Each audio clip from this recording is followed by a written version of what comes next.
Halo bosku, kembali lagi di channel Pilar Mas Invest Indo Sekuritas. Touch your heart, touch your profit.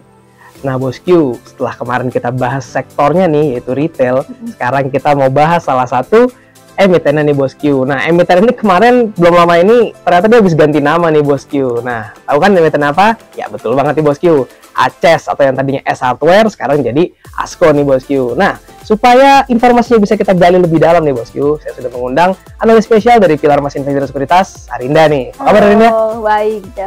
Biasanya tampil sendiri ini, sekarang sama saya nih. Iya. Lu bisa aja. Nah jadi kita berdua akan membahas secara lengkap nih tentang si Aces ini. Jadi bosku, supaya nggak ketinggalan info, jangan kemana-mana, tetap di channel Pilar Mas Invest Indo Sekuritas. Touch your heart, touch your profit. Pilar Sekuritas Channel di Indonesia.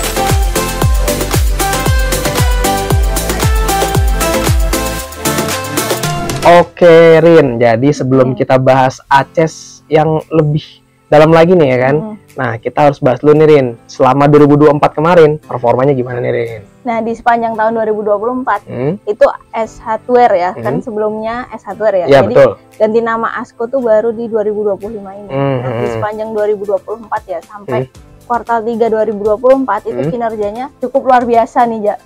Oke. Ya karena pertumbuhan kinerjanya itu double digit gitu. Nah, di mana di kuartal 3 2024 pertumbuhan penjualannya itu sebesar 13%-an ya. Secara year on year. Nah, jadi di kuartal 3 2024 itu tercatat penjualannya sebesar 6,11 triliun rupiah ya.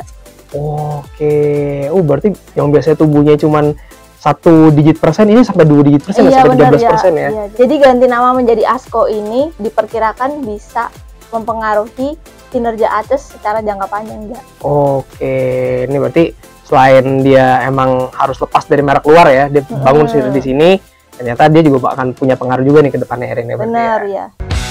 Lebih baik di sini, rumah kita sendiri. Nah itu kan tadi kuartal 3 nih ya Nenek. Kita kan di 2025 nih, berarti kuartal 4 udah ada dong. Nah ini gimana kuartal 4 nih? Nah kalau kuartal 4-nya kan sampai video ini dibuat, itu tuh belum dirilis ya Ja. Jadi kalau dari proyeksi kami, sampai 2024 ini penjualannya akan meningkat sebesar 12,35% year on year. Jadinya penjualannya bakal di angka 8,55 triliun rupiah ya. Wah, tetap mantap ya, tetap 2 digit ya. Tetap 2 digit. Belum keluar laporan keuangannya, tapi ternyata prediksi kita tetap sampai segitu ya. Karena emang mantap banget nih ASKO nih.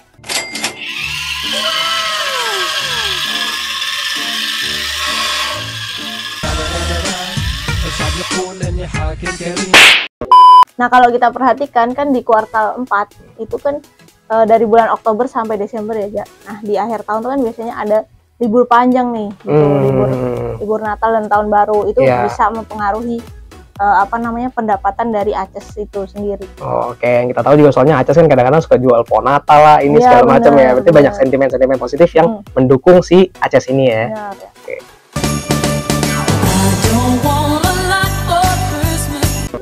Oke Rin, nah tadi kan udah disinggung juga nih ya soal rebranding atau ganti nama nih kan. Nah harapan-harapannya kira-kira apa aja nih Rin? Kira-kira vibes positif apa yang bisa dibawa dari ganti nama ini?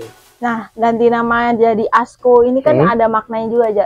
Oke. Nama ASKO ini sendiri punya makna dari A sampai Z. Jadi artinya jangkauannya diharapkan bisa luas. Mantap. Makanya kalau report kita kali ini buat Aces ini judulnya A to Z. Wih, udah kayak Hyundai A to Z. Terus kan A to Z itu tadi artinya diharapkan bakal menjangkau masyarakat luas Ya, gitu kan. semua kalangan lah ya. Terus kalau O-nya itu artinya kolaborasi dan juga inovasi gitu ya. Oke, mantep banget nih. Makanya dengan berganti nama gitu kan, itu juga bakal merubah istilahnya strateginya mereka gitu. Nah, kalau dari sisi strategi itu lebih ke mementingkan dari sebelumnya needs menjadi inspiration. Jadi diharapkan tuh kalau datang ke ASKO nih, pelanggan tuh bisa terinspirasi. Wah, ini barang-barangnya kalau udah di rumahku nanti gimana gitu. Berarti yang tadinya dia cuma misalnya menyediakan perkakas-perkakas dan peralatan-peralatan yang mungkin tadinya yang gitu-gitu aja sekarang lebih mengedepankan inovasi ya, supaya jadi kayak oh ini ada insight baru nih buat rumah saya gimana dan segala macam gitu ya. Jadi kalau sebelumnya mungkin di rak-rak doang, itu bakal ditampilin gitu aja. Oh, display gimana saat dia udah dipasang gitu. Iya, gitu. Mantep banget nih Asko nih. Gua tunjukin rumah sudah jadi dan siap huni. Nah, Rin, kalau itu kan tadi harapan-harapannya Rin, ya kan? Itu kan cuma display dalam tokonya. Sekarang kita bicarain tokonya nih, Rin. Tokonya kira-kira melakukan ekspansi nggak? Entah lebih banyak kah atau lebih luas kah? Gimana gitu? Nah, iya benar. Jadi kan selain ganti nama itu tadi, si Aces ini juga ngelakuin ekspansi buat Asko. Jadi di tahun 2024 itu tokonya bertumbuh sekitar 12 toko aja. Jadinya totalnya sampai akhir 2024 itu ada 245 toko.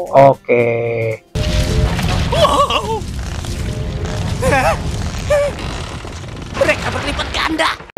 Terus juga kan tadi karena rebranding, Asko ini bakal fokus juga ke omnichannel. Jadi omnichannel tuh channel penjualan secara offline maupun online-nya aja. Gitu. Berarti intinya maksudnya yang tadinya dia menunggu customer di toko untuk datang ke toko, sekarang dia mulai mencoba untuk reach secara online ya. Benar, gitu. jadi emang sesuai namanya lah Asko kan menjangkau semuanya. Iya, gitu. A to Z diterapin banget nih sama Asko kali ini. And I will rule the world. Oke Rin, nah kalau tadi kita udah bahas bagus-bagusnya, sekarang kemungkinan buruk nih Rin, namanya rebranding dan segala macam pasti kan tantangan banyak ya kan. Benar, jadi kira-kira tantangan apa yang bakal dihadapin sama Asko ke depannya nih Rin? Nah ya pasti yang pertama akhir-akhir ini kan daya beli turun ya Ja. Jadi kayak inflasi juga mulai secara bulanan deflasi kan ternyata. Nah itu juga bakal mempengaruhi nih penjualan dari Asko sendiri gitu. Iya, karena dia emang sektor retail yang bergantung banget sama indeks keyakinan konsumen ya. Benar. Mau ngomong apa juga tetap aja apes. Terus yang kedua juga ada suku bunga yang masih tinggi ya di 5,75%.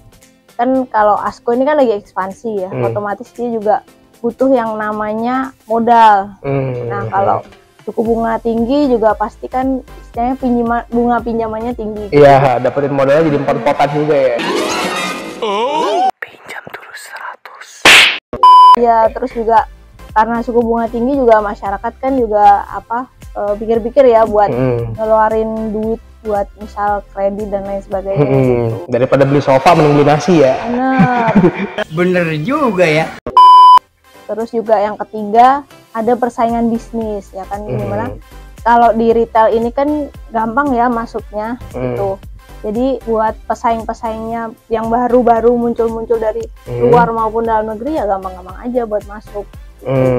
Iya sih. Jadi karena emang dia baru dan segala macamnya, jadinya kayak dia harus membangun brandingnya lagi. Jadi dia tuh ibarat kata nggak jadi top of mind lagi gitu kan. Bisa kesaing sama yang lain-lain juga gitu. Apalagi kan banyak juga produk-produk impor ya gitu. Iya, si biru contohnya. Yang terakhir ada kan tadi kita rebranding ya, lagi bahas rebranding. Nah itu juga ada risikonya gitu. Bisa juga dengan tingginya biaya pemasaran seperti itu. Jadi itu bisa jadi resiko sih buat Asko. Karena ada pemasarannya harus dari nol lagi ya. Bener, gitu ya. Iya. Even meskipun yang kita tahu ya sebenarnya Aces ini kan dari kawan lama grup yang uang banyak sebenarnya, tapi kan tetap aja namanya Allahumma ini zaman sulit. Nah, jadi pasti akan berat juga untuk ngeluarin uang untuk marketing. Yes. Kita harus membuat pendekatan baru, taktik baru. Oke Rin, jadi kita sudah sampai di penghujung acara nih Rin. Yang paling ditunggu-tunggu sama Bos Q nih Rin. Valuasinya gimana Rin? Nah, berdasarkan perhitungan kita nih, Aces sejauh ini masih kami rekomendasikan buy aja. Oke. Dengan target harga di 1095. Oh ya. Nah, perhitungan ini berdasarkan dengan discounted cash flow aja. Nah, kalau discounted cash flow-nya kita hitung free cash flow-nya ada di 1,11 triliun rupiah. Terus juga ada discount rate-nya di angka 11,5%. Dan juga sustainable growth di angka 4,7% ya. Oke. Itu kan tadi kalau kita ngomongin apa valuasi dari harganya ya. Nah, kalau kita lihat PI-nya itu per tanggal 4 Maret 2025 itu PI Aces itu ada di 13,36 kali atau di bawah rata-rata PI selama setahunnya yang ada di angka 23,18 kali ya.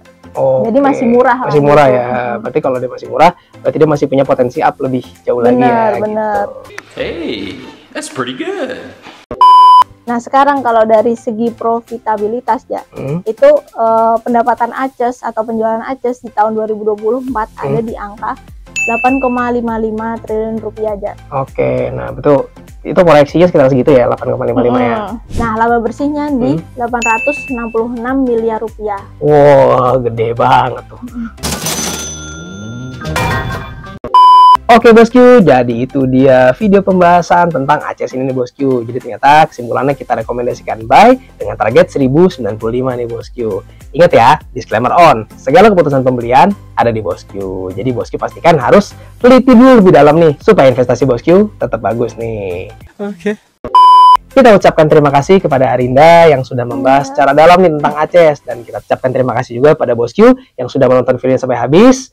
Jangan lupa like, subscribe, dan tonton terus channel Pilar Mas Invest dan Sekuritas. Touch your heart, touch your profit. Dan Sekuritas Channel di Indonesia.